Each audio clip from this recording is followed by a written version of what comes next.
ఈరోజు మీరు ఒక రకమైన కొత్త రకం కాయలు చూడండి. ఇవేంటి మీకు తెలుస్తుందా? ఇదేం చెట్టో? చూడండి.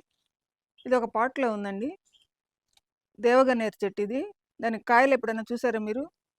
దేవగన్నేరు చెట్టు కాయలండి ఇవి. ఈ కాయలు ఎక్కువగా రావు. ఎప్పుడైనా వస్తుంటాయి కాయలు వీటికి. చూడండి ఎలా ఉందో. కొత్త రకంగా ఉంది గదా! ఇది అపోసైనేసి ఫ్యామిలీకి చెందిన మొక్కండి. అపోసైనేసి ఫ్యామిలీ అంటే ఎక్కువగా తుంచినప్పుడు ఆకులు గానీ, ఏదైనా తుంచినప్పుడు పాలొస్తాయి. ఈ రకంగా ఈ ఫ్యామిలీలో మొక్కలన్నిటికి గూడా. చూడండి పాలు. ఇప్పుడు ఎడీనియం ఉంది గదండీ! ట్రెండ్. ఇది గూడా అపోసైనేసికి చెందిన మొక్క. దీని కాయలు గూడా చూడండి ఎట్లున్నాయో.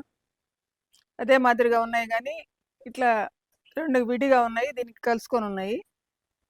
అదండి. 2 ఒకటే ఫ్యామిలీ.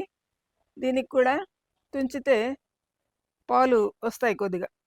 ఎక్కువ కనిపించటం లేదు గానీ, వస్తాయి దీనికి గూడా. లేటెక్స్ అంటారు.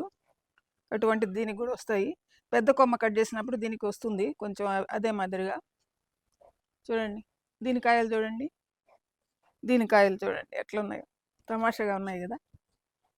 అదండి ఈరోజు వీటి ఫ్రూట్స్ గురించి. వీటిల్ని విత్తనాలు వస్తాయి వీటి లోపల నుంచి.